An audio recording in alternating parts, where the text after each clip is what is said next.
2 cruzamentos, até errou os cruzamentos, mas era uma opção pelo lado direito. Porém, quando o Abel Ferreira percebeu que o Bruno Henrique não jogaria centralizado, né, com 2 atacantes, o Flamengo não jogaria com 2 atacantes, e sim só com o Pedro, e o Bruno jogaria na faixa esquerda, o Abel recuou o menino, né, trouxe ele para jogar como lateral para tentar, de alguma forma, bloquear esse lado esquerdo do Flamengo. E fez isso bem no primeiro tempo, né? Fez isso bem no primeiro tempo, teve o controle do jogo de uma forma mais simples, porém mais agressiva do que o Flamengo. O Flamengo tentava jogar no campo ofensivo, mas tinha pouco espaço e pouca mobilidade para furar o bloqueio do Palmeiras, que era muito forte, com o Felipe Melo e com o Patrick de Paula. E quando essa bola era roubada, quando o Palmeiras tinha posse de bola, ela acionava de forma muito direta e rápida o seu principal velocista, que era o Rony, né? E em muitos momentos, o próprio Felipe Luiz estava indeciso para saber se ele atacava o Gabriel Menino numa linha mais à frente ou se recuava para fazer um terceiro zagueiro para tentar, de alguma forma, inibir essa ação do Rony em velocidade. E aí eu acho que no segundo tempo o Flamengo consertou essas mazelas e botou o Bruno Henrique no jogo. O Bruno Henrique foi bem marcado no primeiro tempo, começou a criar os espaços, começou a fazer os movimentos corretos e numa jogada espetacular no segundo tempo, a bola chega nele, ele está marcado pelo Gabriel Menino, mas num tapa, dominando ela, ele já tira da primeira marcação, foge do segundo carrinho e aí já encontra o Pedro sozinho, na cara do gol. Olha só, vocês estão vendo aí, foge do Gabriel Menino, foge do Luan, o Gustavo Gomes já chega atrasado para que o Pedro sozinho faça esse gol. O Palmeiras tem um elenco, eu acho que mais homogêneo do que o Flamengo, por isso mexeu antes para tentar manter uma dinâmica ou até mudar um pouquinho as características. Os jogadores têm níveis técnicos parecidos, porém com características diferentes. E aí, na minha opinião, quando entra Danilo e Zé Rafael, mudou um pouquinho a característica dos 2 volantes, né? Porque são 2, teoricamente, até mais técnicos, que fazem a bola girar com mais facilidade, mas Patrick de Paula e Felipe Melo estavam encontrando a ligação direta com mais facilidade, né? O passe longo. Eles estavam conseguindo achar esses passes no Rony no primeiro tempo, coisa que não aconteceu no segundo. E aí eu acho que o Palmeiras caiu, porque perdeu a sua melhor ação, a ligação direta. O Flamengo cresceu no jogo, com os 11 que começou, porque aí eu acho que o Flamengo não tem no elenco, principalmente quando joga o Pedro e o Gabriel tá fora, né? Porque o Pedro seria o reserva imediato ali para tentar mexer alguma coisa tecnicamente. Quando o Pedro joga, você não tem no banco de reservas alternativas para você manter o nível de apresentação. E aí o Flamengo foi até o limite com os seus jogadores, inclusive o Michael estava para entrar no lugar do Bruno Henrique quando saiu a jogada espetacular. E aí o Rogério manteve os seus 11 até praticamente o final do jogo, depois ele faz 2, 3 alterações que não interferiram muito no andamento da partida, mas jogaço. E o Júnior tem mais detalhes aí para colocar para gente.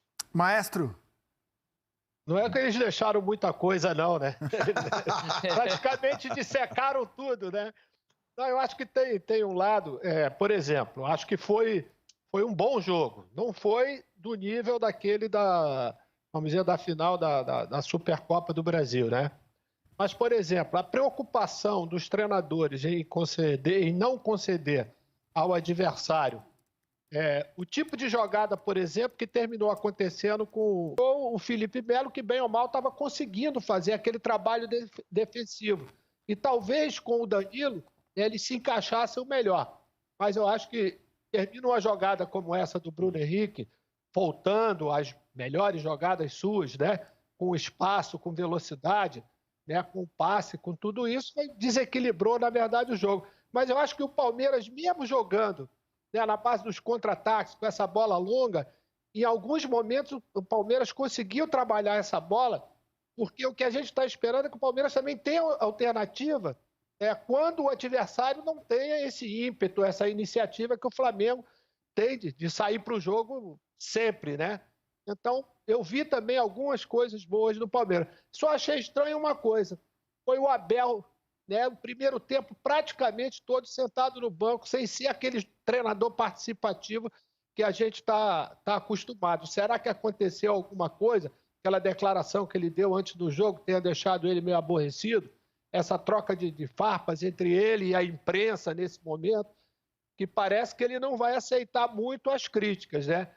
Mas tanto aqui como em Portugal é a mesma coisa. Não adianta, se as coisas não andam. Acho estranho realmente o treinador que já conseguiu mostrar a sua competência ganhando os títulos, que possa ser tão contestado como ele está sendo, pelo menos nesse momento. Já vamos ao Abel. A gente rodou ali os números do jogo e, nesse caso, os números não mentem, né? O primeiro tempo mostrou aquilo que o Palmeiras tem de melhor, mesmo com menos posse de bola. Agrediu mais o Flamengo, criou mais chances no primeiro tempo. Diego Alves fez uma defesa magistral com os pés, cara a cara com o Luiz Adriano. E no segundo tempo, aí foi a vez de o Flamengo mostrar o que ele tem de melhor, né? Essa é a defesaça do Diego Alves no primeiro tempo. E no segundo tempo, o bom e velho Flamengo indo para cima, envolvendo, dominando a partida, aí criando muito mais chances do que o Palmeiras, mas sempre com mais posse de bola, que é a característica do Flamengo, é a característica do Palmeiras também. E no total a gente viu um jogo com muitas finalizações, 14-12 para o Flamengo, muitos passes trocados. Eu achei um belíssimo jogo para divertir o domingo da família brasileira. E olha só, Roger, você estava na transmissão ontem, você e Luiz Roberto falaram um negócio que a gente ficou pensando aqui no Seleção, né? Que o estilo de jogo do Palmeiras encaixa bem com o do Flamengo e o Palmeiras consegue enfrentar bem o Flamengo. Vocês estavam opinando. De fato, os jogos têm sido excelentes. Quando a gente vê Palmeiras e Flamengo, a gente tem visto um pouco melhor, um pouco pior, mas jogos muito interessantes. No entanto, nos resultados, só dá Flamengo. Olha só, desde 2019, com esse elenco do Flamengo... Entendeu? Os elencos, realmente, eles podem até se equivaler. Mas eu acho que jogadores decisivos, né? A gente viu em alguns momentos o Arrascaeta sendo decisivo, Gabriel Barbosa, né? O Gabigol sendo decisivo, e ontem vimos novamente o Bruno Henrique sendo decisivo. Eu acho que esses jogadores têm feito realmente uma diferença. E tem uma coisa, né? O Flamengo manteve desde 2019 praticamente aquela espinha dorsal, né, da equipe. E isso dá, pela questão do entrosamento e conhecimento dos jogadores, talvez uma vantagem em relação ao Palmeiras. Roger? Eu acho que o jogo do Palmeiras encaixa contra o Flamengo a partir deste jogo jogado pelo Abel, né? Que é um time reativo, que se fecha bem, que tem bom passe longo, que tem a velocidade, a explosão do Rony, que é impressionante, né? Algumas vezes ele até descola do seu time, né? Ele abre tanto dos seus companheiros que ele tem que esperar, aí se reposiciona todo mundo, né? A defesa toda, e aí o Palmeiras perde esse tempo que o Rony havia ganho numa jogada anterior.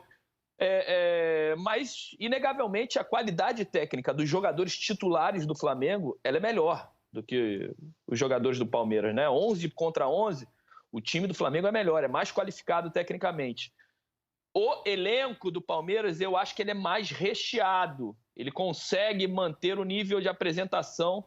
Se você mudar 3, 4, 5 peças, ou durante a partida ou durante o campeonato, se ele perder 2, 3 peças para um próximo jogo, ele consegue manter o nível de apresentação.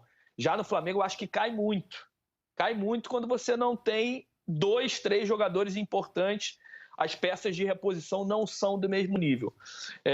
Mas quem está ganhando somos nós, que estamos diante de 2 bons times, bem treinados, e quando conseguem impor a sua filosofia de jogo, quando conseguem, dentro do campo, trabalhar tudo que foi executado nos treinamentos, com a qualidade em alta, os jogadores inspirados para fazer um bom jogo, foi o que a gente viu ontem, né? Bom jogo, o jogo da Supercopa, tem sido boas apresentações esse clássico, né? Por isso que eu acho que hoje é o clássico mais importante do futebol brasileiro, né? Nacionalmente falando, Flamengo e Palmeiras. Sim. Ô, André, Luiz, só um detalhezinho. Claro, por exemplo, em jogos desse nível, né? Com os times com essas qualidades, com características, por exemplo, uma jogada como aquela, né, do Rony para o Luiz Adriano, ela pode realmente definir o jogo todo, mesmo que a jogada tenha acontecido aos 20 e poucos minutos do primeiro tempo. Né? Porque quem sai na frente, já que as características se encaixam, né? Um de contra-ataque, o outro na hora de tomar a iniciativa do jogo. Então é por isso que eu estava com o Roque Júnior ontem e o Odinei Ribeiro fazendo o Premier.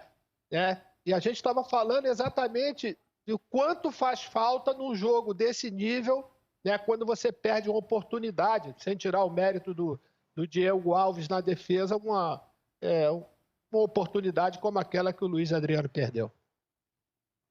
Não há dúvida. Eu acho assim, na questão dos elencos, Rizek, eu acho que, como disse o Roger, o Palmeiras ele tem uma gama de alternativas ali para o meio, Zé Rafael, Gustavo Scarpa, Lucas Lima, Lucas Lima, né?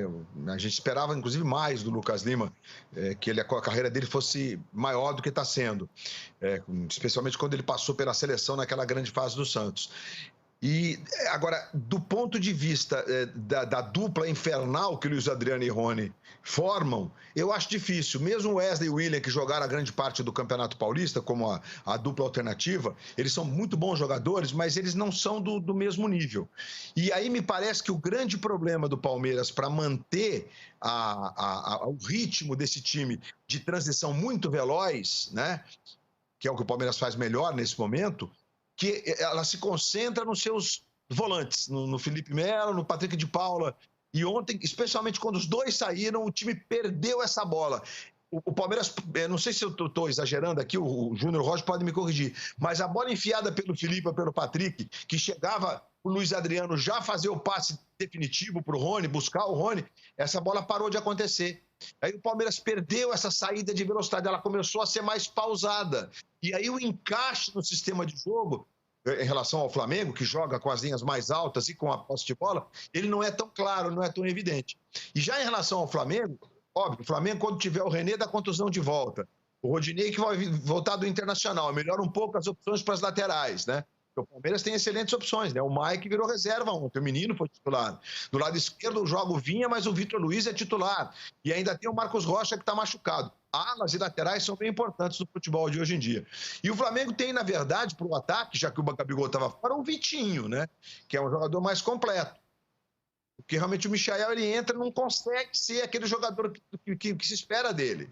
Então, acho que o Flamengo... E o Flamengo não tem substitutos para essas peças, para esses 6 mágicos que o PVC hoje na mesa definiu como Trotters do Flamengo, né? Gerson, Diego e o quarteto, quando o Gabigol joga. Aí não tem substituto. Inclusive, se um deles sair, o Flamengo vai perder, não vai conseguir substituir assim e continuar a mesma coisa. Então é bem legal a análise. É tudo muito robusto em Palmeiras e Flamengo, né?